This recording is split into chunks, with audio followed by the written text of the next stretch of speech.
Good evening, friends. I'm Dr. Aajay Shah, and today is another Facebook Live for all of us. I've been doing this Facebook Live for, last few weeks, once or twice a day, and I realized that we have a lot of free time on our hand.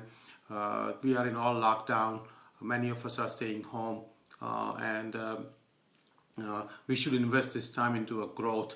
That means we should be reading more, exercising more, cooking healthy meals, catching up on the sleep, catching up FaceTime and phone calls with our friends. So again, this free time we have in our life right now should be invested into ourselves, in our family, our friends. So that's the reason I've been doing this Facebook Live, to educate as much as possible, whatever things I'm learning. And obviously, education is a two-way street. I learn from you, you guys learn from me, and we behave like a team for this growth. Again, coronavirus, COVID-19, has turned into a major struggle for not just America, but for the whole world. And that struggle actually can be a seed for a new opportunity, new growth. That's how I've been looking at the life now, that every struggle should turn into a seed for new growth. And on that line, for the last 6 months, I've been reading a lot of things about Stoicism. Stoicism is actually the philosophy been around for 2,400 years.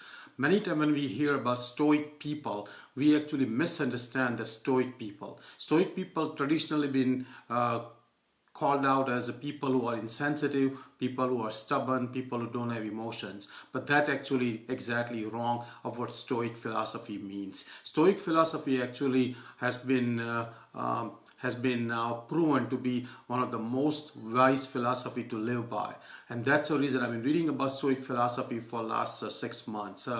Original Stoicism was started by Zeno 2,400 years ago in Athens. And since then, great Stoic philosophers have come along and have written many books and many Stoic advice. The three most important Stoic philosophers you all and should read about are Seneca, Epictetus, who was actually a freed slave, and also Marcus Aurelius. Marcus Aurelius was the Roman emperor, very famous Roman emperor, who wrote a book called Meditation. So again, Seneca, Epictetus, and Marcus Aurelius. You should look up these three Stoic philosophers, read everything about them. There are a lot of YouTube videos by these three Stoic philosophers, and you should definitely learn from their wisdom. Recently, I came across a book called the Handbook of New Stoics. This is the book, Handbook of New Stoics, and I absolutely loved that book. This book actually divides some of the common Stoic principles into 52 weeks. It has a one chapter on each week, and it asks you to read one chapter every week, understand the concept of that Stoic philosophy, employ it in your life during that week, practice it, take daily notes, take daily journals, and grow every week in Stoic wisdom, Stoic philosophy. And in 1 year, the book pretty much guarantees you that you will have a lot of the Stoic wisdom, which was around in Greece and in Italy and in Rome 2,400 years ago. So again, a great book available on Amazon for I think like $12 or $13. Get a used copy, don't get a new one. Again, a Handbook of New Stoics, 52 week by week lessons. It's by Massimo Pigalucci, one of the great books. I have covered first 11 weeks in our previous Facebook Live, and those Facebook Live are available on our Facebook page. They will be also eventually on our YouTube channel. We have a new YouTube channel called Healthy Living with Dr. Aajay Shah. So if you're on YouTube on a regular basis, please subscribe to that channel. We already have posted some great videos. We have posted a video on happiness.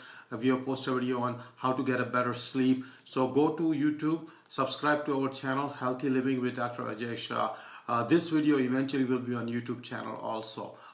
So I've covered again up to about 11 weeks. Starting now, I'll be doing probably 5 to 6 weeks at a time. And today we'll start with week number 12. Week number 12 is a very simple Stoic advice, Stoic philosophy that whatever temptations we get in our life, we should try to keep him out of our sight, out of our mind.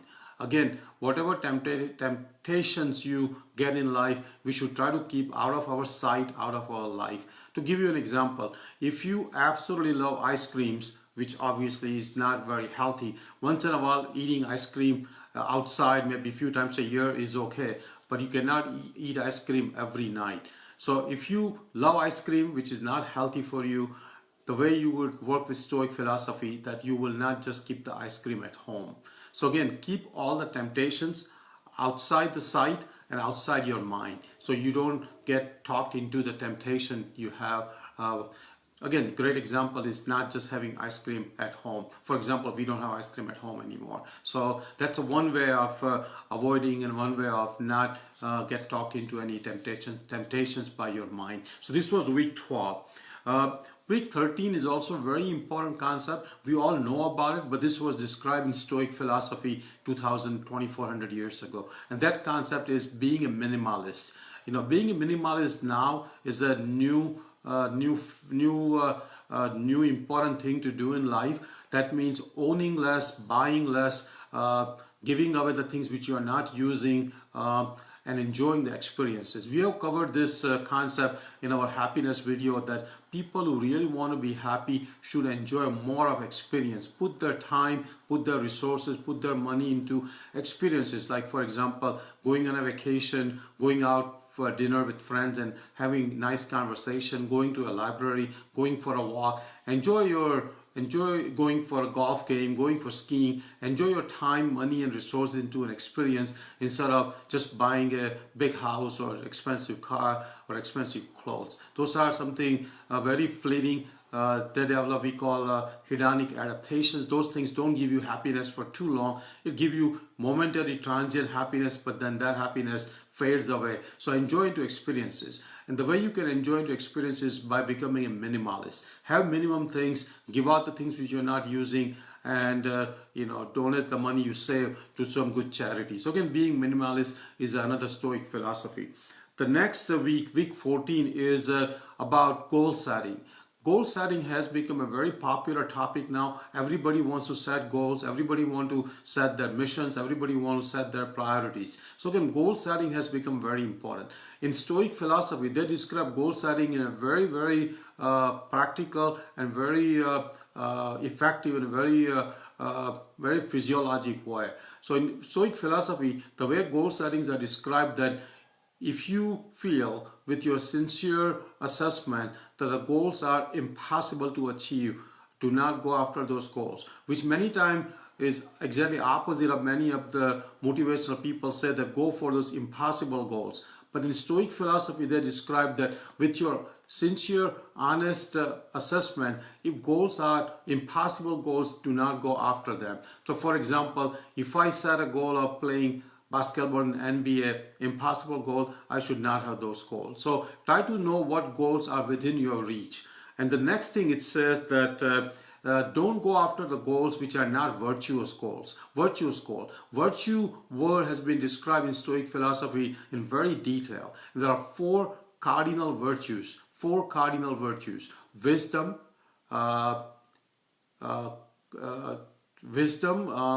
justice, temperance, and courage. So again, wisdom, courage is very important. Temperance, which means moderation, and justice. Those four are the most important virtues in Stoic philosophy. So if any of your goals are not taking you towards these four virtues, do not set those goals. For example, setting a goal to buy an expensive watch, or setting a goal to buy a big expensive house, or going after some of the material thing, those goals are not virtuous goals. Those goals are external goals, they're not internal goals. So those goals we should not set. We should set goals which leads us towards becoming a virtuous person. So again, set the goals which are possible for you, and set the goals which are virtuous goals. Next week, week 15 is also very important. It says to remind every day yourself the concept of impermanence. Impermanence. Impermanence means anything, any event in our life are temporary and many times they go away, including our house, including our car, including our job, including our family, our parents, our wife, kids. So all those things have impermanence. This impermanence gives you kind of an internal comfort that if you learn about impermanence, when things go away, when you lose something, when you lose your loved one, you will not be very disturbed mentally and you will not fall into a despair or depression. So again, learning about impermanence, employing that concept of impermanence is very important. Practically everything in life, in my opinion, is impermanent. So learn to be thinking of that everything in my life can go away, then you will never be disappointed when those things in case goes away. The next concept is contemplating our own death, and it's called Momentis Mori in I think in Italian language. Momentis Mori. That means knowing ourselves that we're going to die one day.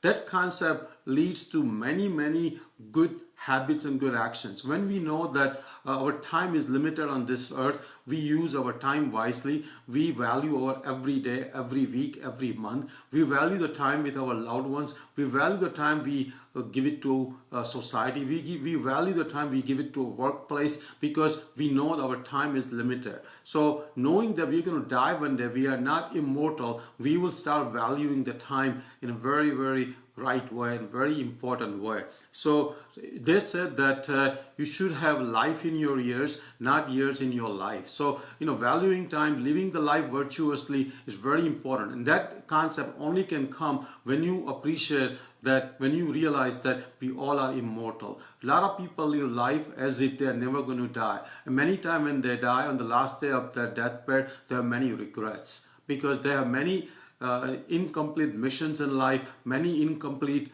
love they did not give it to their family, their loved one, their spouse. So again, remembering that we are going to die, make every day we have on this earth the best day we can.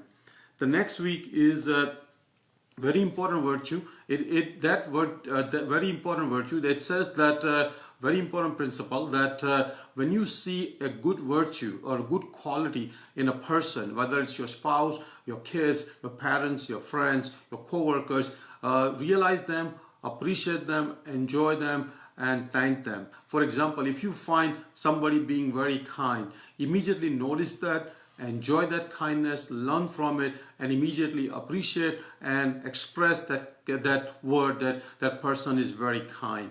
This skill, this virtue is very important. It uplifts our friends, our family members, our co-workers, of what good virtues they have, and eventually becomes infectious. Whenever you express any good virtue, your family, your co-worker, your parents, your spouse will also give you the compliment, and then we will keep growing. So again, showing the compliment to the people with good virtues is very important.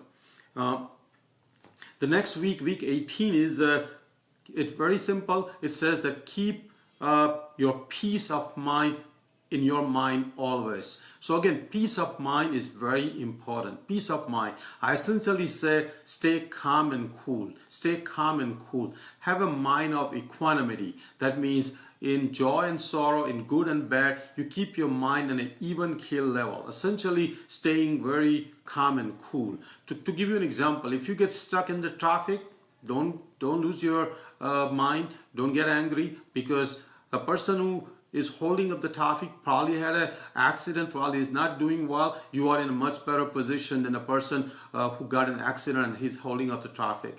If you are in traffic because of construction, imagine the construction worker who's working hard in the sunny days and is actually probably pouring sweat while you're sitting in an air-conditioned car. So again, don't ever lose peace of your mind. Don't ever lose peace of your mind. Just enjoy the moment. Distract yourself when you start to lose peace of your mind. Listen to a good happy song. Think of a good memory you had. Think of your loved one, and you will have peace of mind again. Very important to have peace of mind in every situation. Then week 19 is very important, similar concept to valuing the time in our life, and it says cut out all the busyness. People said that it's not important to be busy, but it's important to be productive. So some people are busy but not productive. I think we have to realize that we have to be productive, not just busy. I've seen myself, I've seen many friends, many people being busy all day, but at the end of the day, the production was zero. And that's not the way we should live life. So how can you overcome this